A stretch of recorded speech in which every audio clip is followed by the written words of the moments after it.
1978, and some very strange events turned the BBC's filming of Doctor Who into a near-fatal tragedy.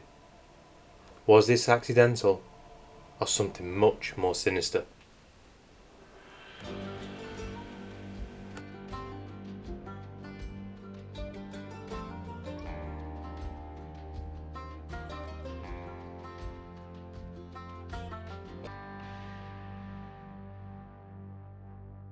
A 1,000 years ago, and a rural community in Somerset, England, started experiencing strange and dark phenomena.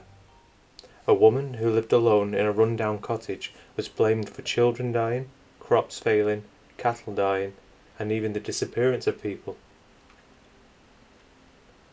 Fearing that she was a witch and in league with the devil, they drove her from her home and burnt her house to the ground. Relieved that the dangerous threat was gone from their community, they felt safe and carried on with their daily life. But things didn't seem to get better, and before long, rumours started that the old woman had been seen going in and out of the cave. Worried that the woman was still using magic on them, the villagers demanded that the local abbot, based at Glastonbury Abbey, help them and deal with the witch. The abbot immediately sent a monk called Father Bernard to investigate. On reaching the community and speaking with the frantic villagers, they warned Father Bernard not to follow her into the cave, as they believed this was the gateway to hell, and if he went in and went down a passage called Hell's Ladder, he would never return. The monk thanked them for their concern and slowly made his way up to the caves, armed with holy objects he was certain he could use to protect him, which included a special chalice. Breathing heavily, he reached the mouth of the cave. He paused and looked around as he caught his breath. Suddenly, a figure came out of the shadows. It was the woman. She walked over to the monk, standing at the entrance to the cave. He called her a witch and informed her that she must leave or face the wrath of God. And with that, a terrible argument followed. She didn't want to leave her home. Not again. The monk raised his voice, moving closer to the woman, and seeing this, she fled deeper into the cave in a bid to escape the monk. Making his way further into the cave, he came across a wooden door. It blocked a narrow passageway. He pushed his hand against the door and felt it give slightly. He stepped back and slammed his body weight into the door, and it gave way, folding inwards. And after chasing the suspected witch through the winding darkness of the caves, Father Bernard entered an area that is now known as Chamber 1. He climbed to the top of the rocks and looked down a narrow passageway that went straight down, with rocks creating a natural staircase. This was known as Hell's Ladder. Just then, from the darkness below, he heard the witch laughing as she ran deeper into the cave. He gave chase, sliding down the rocks into the chamber, and by candlelight the monk saw a sandy bank at the edge of an underground river. He made his way over and collected some of the water in the river in the chalice he had brought with him. He blessed it with a prayer, turning it into holy water. Father Bernard couldn't see anything in the darkness, but he could hear the sounds of movement. He couldn't see where the witch was hiding, but sprinkling holy water through the chamber, some of the water fell on the witch, and it said she let out a blood-curdling scream, which was followed by an eerie silence. Shining his candle in the direction of the scream, Father Bernard saw the witch had been turned to stone. With this, Father Bernard proudly returned to the abbey. And many years later, in 1912, an archaeological dig excavated the body of a woman who was buried in a shallow grave. Next to her were the remains of 2 goats, a bowl, a dagger, and an alabaster ball, which is a bit like a crystal ball, as sometimes they are see-through. This solidified the tale of the witch in the caves. And also, nearby in other chambers of the cave, and a part known as the chimney, there was also located witch marks and early symbols for Jesus to warn off evil spirits. In 1975, the BBC were looking to film the episode of Doctor Who, Revenge of the Cybermen. The director, Michael Bryant, wanted an out-of-world feel for his location. He wanted something different, so he chose Wookey Hole Caves. So, Michael Bryant and his wife got on a train from London and set off to do an advanced scout, where they had been allowed into the caves late at night. So him and his wife could do a run-through of the script and decide before filming which locations were suitable for the story, and to rewrite parts to make them fit with the location better. This is crucial for filming, as it plans out where all filming will take place for each scene. So on arriving at the caves, Bryant and his wife, and the manager of the caves, walked down to the entrance. The manager wished them a productive night and gave them a key, as the caves were locked up in the evening so people could not just wander in, as certain parts of the cave system is dangerous. Bryant and his wife began walking through the gloomy caves. When they heard the metal gate close and lock behind them, the sound echoed through the caves. When the sound died away, all was silent, apart from the odd sounds of water dripping in the distance. They were now completely alone. The couple started wandering around the caves, with Bryant taking notes, and occasionally the two of them would stand in positions and half act out scenes and taking the occasional photograph. Soon enough, they heard the crunching of footsteps walking towards them.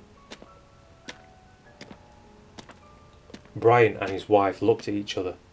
They were supposed to be the only two people down here, and now there were footsteps approaching them from the darkness.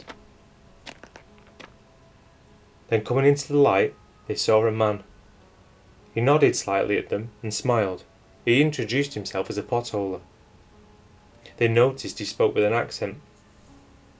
Bryant, curious to know how he got here, asked the man how he got in, since he was the only one with the key.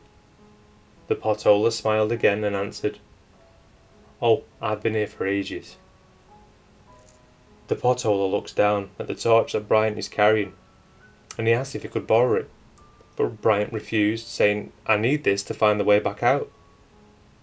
"Right you are," said the smiling potholer, and with that he wandered off, whistling an eerie little tune, walking towards one of the underwater caverns.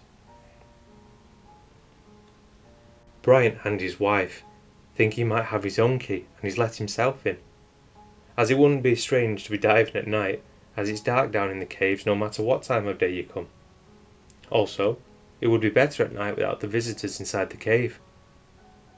So, they carry on with the location scouting and thought nothing more of their encounter, and they eventually left and locked up for the night, really pleased with the location and the spots they have chosen for filming. The next morning, they asked the cave manager about the strange potholer. The manager frowned and stared at Bryant as if he was looking to see if he was joking. Realising he wasn't, he said no one was down there last night, and no one has a personal key. But he did tell Bryant that on the 9th of April 1949, a diver by the name of James Gordon Ingram Marriott, who was a Royal Marine, a member of the elite Special Boat Service during World War II, during a dive down in the cave, kicked up mud which reduced visibility, and a malfunction with the tanks led him to run out of oxygen. His body was found face down. James Gordon Ingram Marriott was found dead, 24 years old. He would be the first person to die on a cave dive in the British Isles. Bryant, seeing the manager was serious, and fearing a boycott of filming if news got out, told no one on set about this, and told no one for quite a few years. During the filming in the cave system, the film crew, who were enjoying the novelty of filming on the location, got a little excited, and couldn't resist dressing up the rock formation known as the Witch in suitable attire. Using some props, they fashioned a costume for the Witch, giving her a pointed hat and a long cape. Straight away, after messing with the stone woman, things started happening. A copy of the script that had been left near the Witch vanished, and then a few moments after that, while filming a water scene on an underground pool, a boat actress Elizabeth Sladen was on surged and took off straight towards the cave wall. Elizabeth fell off the back of the motorboat, falling into the cold underground lake, nearly drowning. Seeing the actress in trouble, stuntman Terry Walsh dove straight into the water and swam out to her, pulling her back to safety.